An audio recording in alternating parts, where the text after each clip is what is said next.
नमस्कार दोस्तों, मैं डॉक्टर जितेंद्र सैनी। आज बात करते हैं फॉगिंग टेक्निक के बारे में। मेरे कई स्टूडेंट्स ने मुझसे पूछा कि सर फॉगिंग टेक्निक कब करते हैं और इसका यूज़ कब होता है, कैसे जाने कि इस पेशेंट का हमें फॉगिंग टेक्निक करना चाहिए या नहीं करना चाहिए। तो आज बात करते हैं फॉगिंग टेक्निक के बारे में। जब कोई बच्चा आपके पास आए, उसका आपने विज़न चेक किया। विज़न चेक करने के बाद उसकी रोशनी जो है 6/6 है, बट जो कंप्लेन है उसकी वो हेडेक की है और ब्लरिंग ऑफ विज़न की है।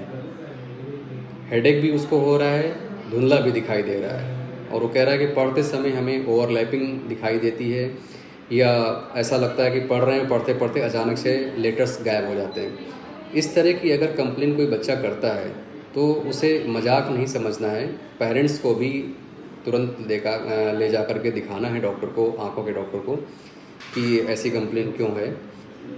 तो जैसे ही आप विज़न चेक करोगे, देखोगे कि विज़न उसका नॉर्मल है, 6/6 है, देन हमें डिसीजन लेना है कि पेशेंट को डायलेट किया जाए, और एज के अकॉर्डिंग हम पेशेंट को डायलेट, जो हमारी डायलेटेड ड्रॉप्स होती हैं, होमोट्रोपिन है, एट्रोपिन है, साइक्लोपेंटोलेट है, इस तरह की कुछ दवाइयाँ हैं जो डायलेट करने के लिए यूज़ होती हैं। लेकिन अकॉर्डिंग टू एज हम इसका डिसीजन लेते हैं, डॉक्टर्स डिसीजन लेते हैं कि कौन सी दवा चलानी है। डायलेट होने के बाद जब आप देखोगे तो पेशेंट का जो नंबर आएगा, अगर पहले आप बिना डायलेट के नंबर चेक करोगे तो हो सकता है माइनस में दे, या कुछ भी ना दे, या 0.5 प्लस में नंबर दे। बट जैसे ही आप डायलेट करके देखते हो तो हो सकता है उसका नंबर +1.5, +2, +3 इस तरह से नंबर आता है।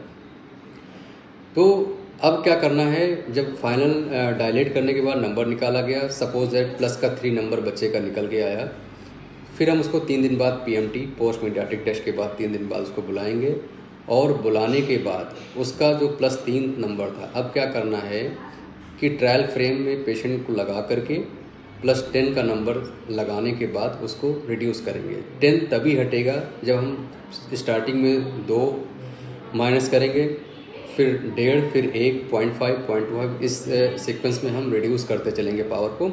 बट पहली पावर हम तब हटाएंगे जब उसके बाद हम पहले लगा चुके होंगे। सपोज दैट अगर मैंने 10 पावर्स को लगा रखी, +10 नंबर लगा हुआ है, तो प्लस का 8 लगाने के बाद ही 10 को हटाना है। फिर 6 नंबर +6 लगाने के बाद ही हम 8 को हटाएंगे। इस तरह से करके हम पावर को रिड्यूस करेंगे, और विजन चार्ट में 660 से स्टार्ट करते करते जैसे क्लियर दिखता जाएगा, वैसे वैसे हम नंबर को डिक्रीज़ करते चलेंगे, और जो मैक्सिमम उसका बेस्ट करेक्टेड विजुअल एक्यूटी हो चश्मे के साथ, वो नंबर हम उसको बच्चे को एडवाइस कर देंगे। इस तरह से हम फॉगिंग टेक्निक करते हैं, और फॉगिंग टेक्निक के बाद जो चश्मे का नंबर निकल के आएगा, उस नंबर को हमें पेशेंट को दे देना है और उसको रेगुलर यूज़ कराना है। ये बेसिकली मसल्स वीकनेस की वजह से नंबर निकल कर के आता है, एकोमोडेशन की वजह से नंबर निकल के आता है, जिसको लगाने के लिए पेशेंट को सलाह दी जाती है। उसके बाद से पेशेंट को हेडेक, ब्लरिंग की कंप्लेन, वो सलूशन उसको मिल जाता है, और हर 6 महीने में उसकी जांच करने के लिए पेशेंट को बोलते हैं।